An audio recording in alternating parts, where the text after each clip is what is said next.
What's going on, everybody? My name is Ben, and welcome back to the bench. This is the very first episode for a brand new video series, in fact, the first official video series for 2020, and I'm really excited to go ahead and show you guys what we're going to be building over the next couple of weeks, at least on Mondays. So without further ado, let me go ahead and bring out the next kit. This is actually a brand new kit, just came out last year. This is the 1/48 scale FJ-2 Fury by Kitty Hawk. I absolutely love the Fury. It's one of my favorite Cold War aircraft, and this is a new kit. Like I said, it came out, I think, end of last year, so it has not been out very long. Now, I haven't actually built Kitty Hawk kits. I own several, but I've never actually built one of them. So this is going to be very interesting to see how this goes together. Now, I've read a couple of inbox reviews here and there online. People seem to say it's actually a really nice kit. It looks like it fits together well, but I thought we're going to dive in and check it out. So one of the first things we are introduced to here when we open up the box is a very large instruction manual. Now, I've looked at several of these Kitty Hawk kits, and they always have a very nice looking manual. Lots of color illustrations, lots of line drawings, pretty decent all around. We're also given some bonus figurines, which is kind of nice. I don't know if these are resin or plastic, but they look pretty good. We're going to have to take a closer look at that a little bit later in the episode. Now, the parts and pieces look very nicely molded. I don't see any issues here and there. I don't see any parts that are short shot. I don't see any flash whatsoever. All the panel lines are nicely recessed, and the surface detail is very good. One of the complaints that I've heard a lot on other Kitty Hawk kits, they happen to have very grainy plastic. I don't notice that with these. All the plastic feels very smooth. It feels very high quality, much like a Tamiya kit or a Hasegawa kit. Now remember, the Fury is basically just a navalized F-86, so it's going to have a lot of the same characteristics as the Sabre. As you can see here, we've got some air brakes in the very back lower area there on the fuselage. Nicely detailed on the inside of that. We are given, looks to be a pretty decent looking engine. We have the cockpit side panels, and actually this is really nice looking. The level of detail we've got here is pretty high, I have to say. Looks like it's going to be very fun to detail paint for sure. Let me get you a close up here and we can check it out. Hopefully you can tell there are some really nice, very crisp details on these side consoles. We've got some levers, some dials, some switches, all that good stuff. I don't know what color the cockpit's going to be on these early naval jet fighters. I'm assuming it's going to be black, but well, I won't know till we actually get into it. As you can see here, the rear air brake well, very nicely detailed. Some wires and whatnot and some ribbing molded inside, which is always cool. We are also given some photo etch, which is nice. Nothing fancy, just the seatbelts. The decals are kind of strange looking, to be honest. They're very thick. They almost look like they're stickers. I'm not sure exactly how to describe that, but you know how when you get a sticker sheet, you peel off the center part of the sticker and there's a little bit of an outline remaining for when they kind of overprinted it? This kind of has that same look to it. I don't know if that's true or not. I've never used Kitty Hawk decals before. I have no idea how they're going to go down, but I will say that they are very vibrant, very beautiful colors. One online review did say they're a little oversized in terms of national markings. I'm not sure if that's true or not, but they look okay to me. We also have the instrument panels, the different gauges and bezels and all that, so this is actually not too bad.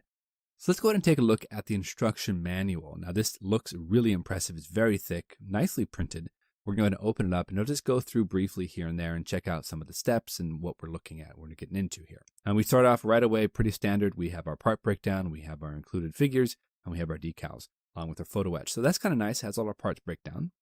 We start off with the gun bays. We have our two 20mm cannons on both sides, move on down to the cockpit, build up the ejection seat and all that. I don't know how accurate this kit is yet, but we'll get to that a little bit later. We have the intake trunking, we have our front landing gear. The guns here on the Fury were actually replaced with 20mm cannons. There's 4 of them. The Sabre had 650 cal machine guns. The Fury has 4 20mm cannons. So we actually have a full internal cannon bay, as well as ammo storage and all that. So that's kind of nice. We have options of folded wings or non-folded wings. Not really sure which one I'd want to do. I've never built a kit with folded wings before, so that might be kind of fun, but also it's a Fury, and I've always liked the Fury, so I might just leave it alone. Now we have our color profiles in the center of the instruction manual, and we have actually several different schemes that we can go ahead and paint. All of these early Dash 2 Furies were sent over to Marine squadrons. There's about 200 or so aircraft that were built for the Dash 2s. They just had some issues with carrier trials, and they just were so limited on range. So instead, they all went to Marine squadrons. Now, the Dash 2s, as far as I know, never carried Sidewinders in operational units. Instead, Sidewinders would have been designated over to the FJ-3. So having Sidewinders here in an FJ-2 kit doesn't make a whole lot of sense, other than they're just trying to make a kit that they can swap out a few sprues here and there to create multiple Furies, which I understand. but that's fine. Just don't worry about the sidewinders if you're building the Dash 2. As far as I know, it was a gun-only fighter. These have some very cool colorful markings. We have some beautiful tail codes here. The last color profile is the one that I most likely want to try to do. I love these red stripes and the white stars. It's a very cool looking paint job. So this is probably the one I'm going to try to do, but I mean, that could always change. You never know. Now, moving right along, though, we move on to the wings. Now, the FJ-2s and very early FJ-3s had leading edge slats. So these are represented here, which is nice. We have a full engine. Not sure how detailed it is, but it is there. We do have to kind of hook everything together and then glue the fuselage together, so I don't know if it's designed to be kept open. All the landing gears installed, drop tanks installed. Drop tanks are definitely a must for the Dash 2. Of course, we have our last page with our sidewinders, which I don't think you should install on the Dash 2 because, well, the Dash 2s were gun only as far as I've been reading and as far as I've been told. So the Dash 2s wouldn't have sidewinders. Don't even worry about them. Put them in the spares box. I'm sure we'll use them a little bit later. Lastly, let's go ahead and take a look at the figures, and we have a pilot figure right here. I don't know if these are resin or styrene molded. Either way, they're very nicely molded. They're very, very nice sculpts. Now, I'm not sure if I'm going to paint these for this particular build. I might just put them in the spares box or keep them kind of off to the side because, again, I'm just kind of trying to concentrate on that natural metal finish because that's going to be trouble enough. But these are really nice looking figures, and maybe if I'm feeling gutsy, I'll go ahead and I'll try them. The second one we have is a ground crewman. Very different sculpt. Awesome detail though, really. They have very nice facial features. Everything looks very clean, very crisp. Honestly, they look really, really nice. So I'm glad that they were included in the kit. Gives us interesting ideas for dioramas. Now, in terms of reference, I have a couple of books that are going to be really, really handy when it comes to building the FJ-2. The first one I have here is our Detail and Scale FJ-2 Fury. Now, this covers all Furies, from the Dash 1 all the way up to the Dash 4B. So we have a lot of information in this book. Now, we're only interested in the Dash 2. Very basic history, though. Nice pictures, beautiful line drawings. The neat thing is, though, right in the center here, they have a lot of in-depth pictures on different areas of the Fury, especially the Dash 2, which is what we're going to be building. Goes over the landing gears, goes over the front wheel wells, goes over all of that good stuff. So this is going to come in handy when we're actually building up our kit. I think we'll be in good position.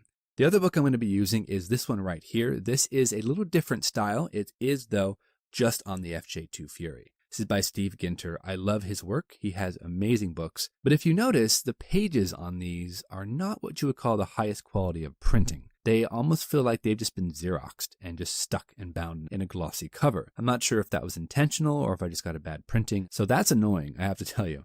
But the information is still solid. We still have enough information and enough pictures to go ahead and go off of. So I'm not worried too much about it. It was super cheap online. Maybe that's why, right? But it goes through the entire operational history of the FJ-2. It's got nice line drawings, even has some schematics. I wish it was higher quality printed for sure. But that's about it, guys. This book was going to be a big help. And I really have to say, if you're interested in the Dash 2 Fury, check out this book by Steve Ginter. A really nice little book and a beautiful companion to the Kitty Hawk Dash 2 model. So awesome. This is going to be a huge help to us. I just wish the pages had been better printed. Also, the Detail and Scale book on the FJ Fury as well. Lots of good information. And I hear that Kitty Hawk is releasing a Dash 3 model. And I do intend on purchasing it and building that one as well. So this book is really going to come in handy. And I also have another book on the Dash 3. But anyway, guys, we're going to go ahead and call it quits for today. I just wanted to give you guys a look at what we're going to be building over the next couple of weeks. This is going to be the dedicated Monday build. I'm very excited about this one because I've always loved the Fury. It's one of my favorite Cold War aircraft. I hope you're going to enjoy this build series. I know I'm going to have a blast. I'm going to really try to do my best. So until our next episode, you know the drill. Go out there, get yourself some bench time, have some fun, go build something cool, and we'll see you back here on episode number 2 for Kitty Hawk's FJ-2 Fury. Thanks so much, everybody. We'll see you soon.